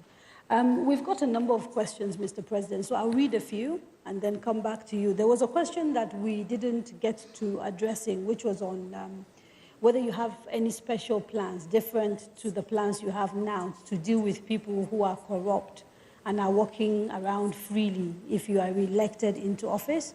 There was the issue of the connection between corruption and infrastructure. I don't know if you want to talk to that. And I'm going to ask 2 more questions, and then we'll take them together. The gentleman or lady who wrote this didn't say their name, but they said that there are some categories of military retirees who fought on the Nigerian side during the Biafran War and are yet to get any form of pension because they didn't complete the number of years to be entitled to pension, whereas their counterparts who fought on the Biafran side against Nigeria are receiving pensions because they were pardoned. Is there any plan to address this? And then the final question, because we're talking about corruption again, why has your government remained silent about the corruption allegations against the governor of Kano State, Abdullahi Ganduje? And why have we even seen you standing next to him at a rally? So, 3 questions. These are all directed at Mr. President. It's to me. So corruption, yes, let me recap again just to remind you. The first is corruption and infrastructure. Yes, well, fighting corruption, I think I have already made a comment on that much earlier on. But the important thing is that you cannot catch Nigerian on paper because we have got all the regulations laid down in the ministries, in the parastatals themselves, government offices. So it's a question of effective supervision. Effective supervision using the accountant general, the auditor general, to make sure that budgets are studied and then accounts, are checked and making sure that those who mismanage public funds are punished. I think this government, as I said about a week ago, I will have to ask EFCC and ICPC to make a comprehensive, submission to the public about what has been recovered and from whom. People are voluntarily bringing money, and we are seeking the cooperation of the United States and Europe to please help us recover assets from those countries. These are quite detailed and are documented, and I think we have to, it's high time we go to public with it to show that how much is recovered. And with TSA, that amount of money, nobody can remove them unless we do it through the budget and through the office of the president. So in other words, Mr. President, the question here was trying to find out whether you would do anything new. You're saying you're going to carry on with the same strategy if you are re-elected in terms of the fight against corruption. Because I think the question I was trying to find out if you had other plans in addition to what you're doing now, if you come back as president. Okay, so the question I was trying to find out if in addition to what you are doing today to fight corruption, there are plans to do more if you are elected into office again, or whether it's going to be more of the same strategy. I think that is quite obvious. Okay. As I said, we are following a tedious way of doing it. We have to go through the documents. We are lucky the banks are cooperating, and we go and find out people who were living beyond their means, or where contracts were given for projects and they were not executed, or are not executed according to signed agreements on specifications and so on. And that takes time, because what we found out is a nasty process. You get a determined Nigerian patriotic, passed through university, this is NYSC. If he served 5 years under a crook, he eventually becomes a crook. And we cut the top, we removed permanent secretary, we removed some directors, but these people that are coming up, some of them were involved in mismanagement of resources. I find this problem extremely difficult, and we have got the legal problem. Unless you have got your documents through the banks, through companies, and you take them to the court, you are not going to get any decision. So you're sounding as if you're a little bit frustrated at the slow pace of what you see as your fight against corruption. You said? Are you getting a little bit frustrated by the slow pace of the fight? I can't afford to get frustrated.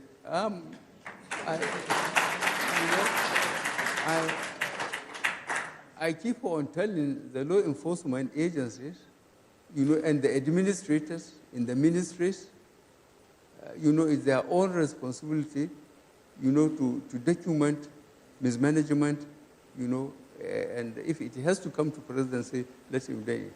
I can't ask, to be elected, on security, economy, and fighting corruption. And then I get frustrated because some people are not cooperating. I cannot afford. So there was the second question about Governor Abdullahi Ganduje of Kano and why we have not heard you make any comment on this matter. And people are surprised they saw you on a podium with him, raising his hand and campaigning with him. No, that's not true. No, I will defend myself on that. I haven't gone to Kano yet. Right. I have just gone to Kogi today, in my venue. That clip, somebody brought it me, how the governor of Kano said we're receiving dollars and smiling and putting it in his pocket. I don't know the extent of technology used, and I can't understand it. Now, because the State Assembly has taken it, they have gone to court, I decided, not to talk about it. And the State Assembly, constitutionally, they could have dealt with that. But then again, the matter was taken to court. Okay, but what are your thoughts about that video? Do you have any personal thoughts? Do you believe that video is fake, or do you believe it is legitimate? You can't say. No. He can talk for himself. He doesn't know. As I told you, I have seen the clip. I don't know how much technology was used, but can Ganduje fail to trust somebody to get the money to him?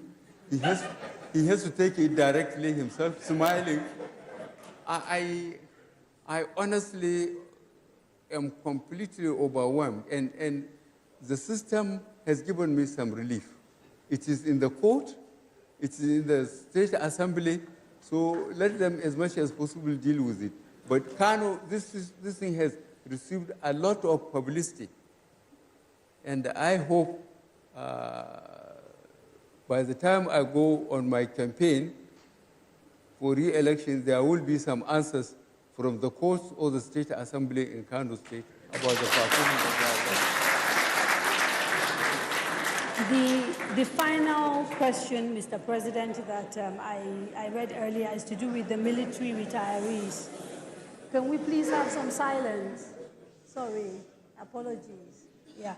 So the question on military retirees who fought on the side of Nigeria but who didn't serve the requisite number of years and so are not receiving pensions, even though their counterparts, the same story, but they served on the side of Biafra, got pardoned and therefore are able to access pension. Do you have any plans for those Nigerian soldiers and how to help them access their pension? We are extremely concerned about the morale of not only soldiers, but retired people. I think if you are following up about 3 weeks ago, 2 to 3 weeks ago, what we did with the Nigerian Airways workers.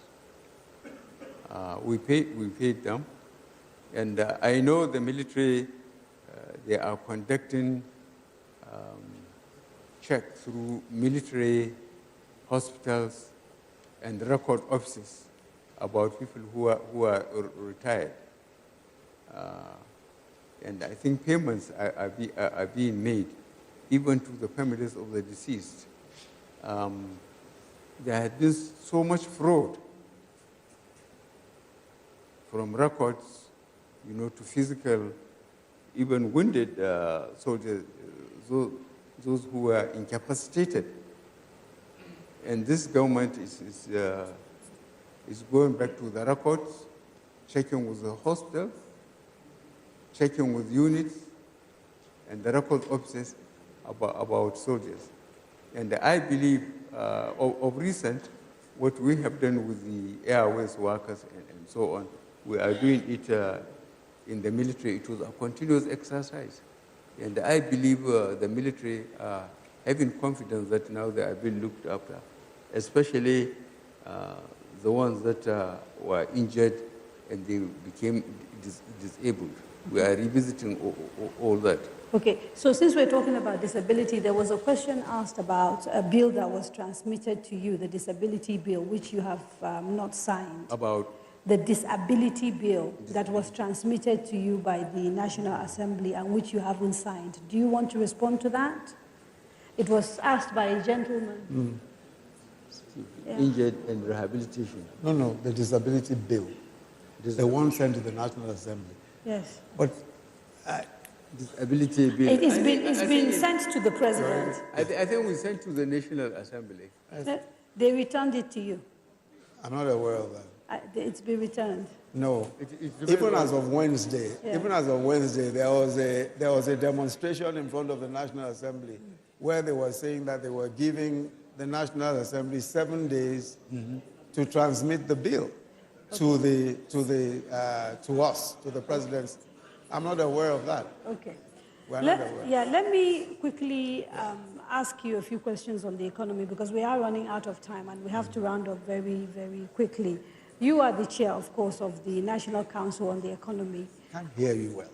You are the chair of the National Council on the Economy. So yes. I want to direct this particular question to you, and it's been coming in through various means as well.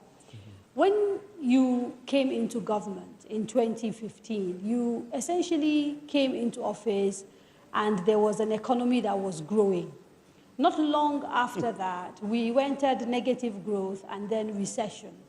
How do you explain inheriting a robust economy and then going into a recession? Well, I think it's a very good question. But let me tell you, first of all, that as of 2013, the Minister of Finance, Ngozi Okonjo-Iweala, the then Minister of Finance, had already indicated clearly that the country was going into a recession. As of 2014, we were already going into about 3% growth, 4% as of 2015. As of the time when we took over office, it was very clear the direction that the economy of the country was going. At that time, we had external reserves of about $28 billion, when we were at the time earning between $100 and $114 a barrel. If you look at the figures, if you look at the growth figures were actually declining as of 2014, 2015. So it wasn't a question of the growth figures going up as of 2015 when we took over office. As a matter of fact, it was in decline. Now, what worsened the situation is that you would have expected that in the periods of prosperity, the 4 years preceding, when we earned $383 billion, that there will be some savings. Even the finance minister then, Okonjo-Iweala, complained that there were no savings and that there ought to have been savings. And there are several other people who have admitted that they ought to have put some money aside. When we came into office, oil was at $28 a barrel, down from an up of 100 to 114. And then we were losing production in the Niger Delta. We were losing up to 1 million barrels a day. So we were in a situation where the economy was already on a downward slide, no savings whatsoever. We were losing on production. So clearly, I mean, for a country that was solely earning money from oil, and when your oil is down to $28 a barrel, you are not producing up to 1 million, clearly you are going to enter into recession. Those are valid points to make, but the argument has been that we kind of knew it was coming, and our way of handling it, particularly the confusing policies of the CBN at the time, eroded the CBN, eroded confidence, and so led to capital flight and a whole bunch of other issues, thereby making a bad situation much worse. You take no responsibility at all. I don't agree with you. I don't agree with you. You see, the point of the matter is that it's easy to advance a point of view and say that that point of view is responsible for what we saw. And the point I was making to you is that there was a steady decline. Obviously, if the CBN took the view, for example, that at $28 billion in our external reserves, we have to rationalize foreign exchange in order to ensure that only those things that we needed could be imported. That's the point of view that they took. I think that whichever way you chose to slice it, we probably would have ended up in much the same place. What we did in order to be able to improve our circumstances was first to say, for agriculture, we decided that, look, from importing $5 million of rice every single day, we want to be self-sufficient in rice. So today, we're practically self-sufficient in rice. We're importing only 2% of what we used to import as of 2014. So, and we've saved so far $24 billion. Sorry, just give me a second. Just give me a second. Okay. Compared to 2014, when we were earning $100 to $114 a barrel on oil, with 28 billion in foreign reserve, we have foreign reserve today in excess of 40 billion, earning 60% less. So I think we deserve, to a certain extent, we deserve, some bit of accolades for that. Just two quick questions.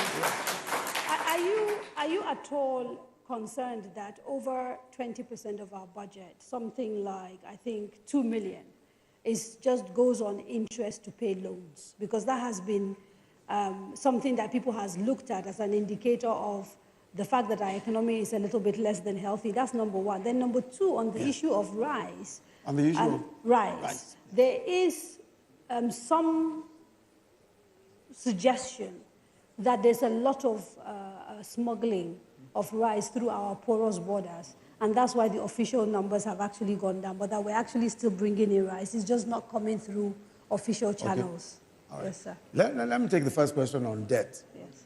With debt, the question that you need to ask is, what are you borrowing for? Every country in the world that wants to make serious development, that wants to undergo some serious development, borrows money. We, at the moment, our debt to GDP is one of the lowest in the world. It's about 20%. And if you look at comparator countries, Ethiopia is in excess of 50%. Ghana, that people cite, is in excess of 60%. Several countries of the world, 70 and above, we are still very low debt to GDP. Now the point of the matter, the DMO, yes, for example, the recommendations that they've made about sort of the percentages we're already way over those recommendations. Is that not a problem? No. Let me tell you, let me explain so that you'll understand this better. Now, what you put aside to service your debt, right, the question you need to ask is, what are you spending on? What we are spending on is infrastructure. So that in itself is meant to generate revenue, is meant to do well for the economy. So we're building the Lagos-Kano rail.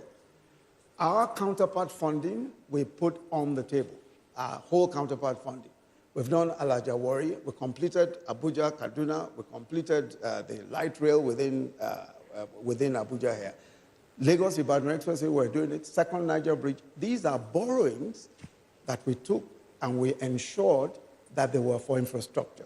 And for the first time in about 10 years, we're spending almost 30% of our revenues on capital, on infrastructure. So clearly, if you talk about borrowing, people talk about borrowing as if, it's an individual that's borrowing. A government, a country, borrows and uses, what a country does is that you need to use your GDP. You need to consider what your GDP is. The problem that we sometimes have is what is called revenue, debt to revenue. In other words, we are not making enough money from revenues. In other words, from taxes, we are not getting enough money. It is higher than ever before, as you've seen from the figures. From oil, we should be earning more. From other sources, we should be earning more. So really what we should be doing, and this is what the government has been working on consistently, is earning more. So we have a debt to revenue issue. In other words, what we should be earning is much less than what our debt is. But fortunately for us, most of our debt is local. Most of our debt is naira because it's in treasury bills and all that. So we are not in any kind of danger, and we are borrowing right. We are borrowing for the right things. Okay. We are borrowing for infrastructure. We have very little time, so I'm going to ask Mr. President one question and then ask the two of you a single question. So, Mr. President, there has been a lot of speculation around your health. And the concern is that if you come and win a second term of office, whether you will be healthy enough to run. Are you okay? Will you be able to contest and run for office? That's number one. And the final question, and it's to the both of you, if you lose elections, will you accept and go back? If what? If you lose elections, will you accept the results? Well, that sounds like if impossible. I think we have made our case, and I hope you will have time to watch my visits to Bauchi, to Kogi, and try and watch the other visits to the states, and then see whether I'm fit or not. The way I go around the stadium and respond to the cheers of voters and explain our position and explain them where we found the country when we came 2015, where we are now, what we were able to do in between with the resources available to us. And I'm very, very satisfied with the reaction from the real voters.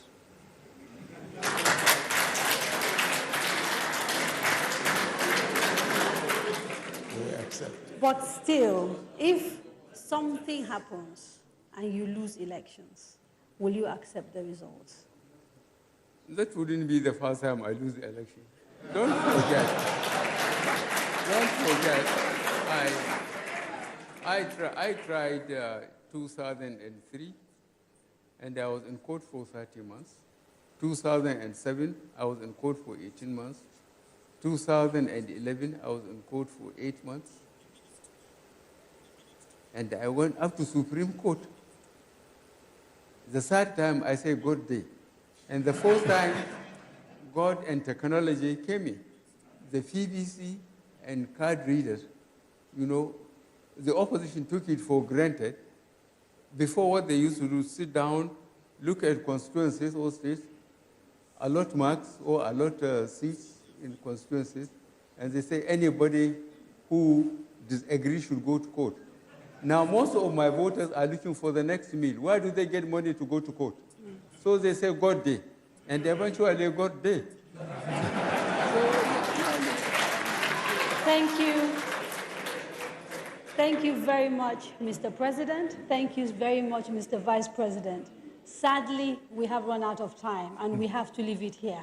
I'd like to thank Mr. President again and Mr. Vice President for making themselves available for this program. The next edition of The Candidates will take place, God willing, in exactly 7 days, from 7 to 9 p.m. It will be a live show once more, and we'll be talking to the presidential and vice presidential candidates of the African Action Congress, Mr. Omoyele Sowore and Mr. Ahmed Rufai. Please join us. Until then, on behalf of the team at Daria Media, the Nigeria Television Authority, the MacArthur Foundation, and all of our other partners, we thank you for watching. Have a very good evening.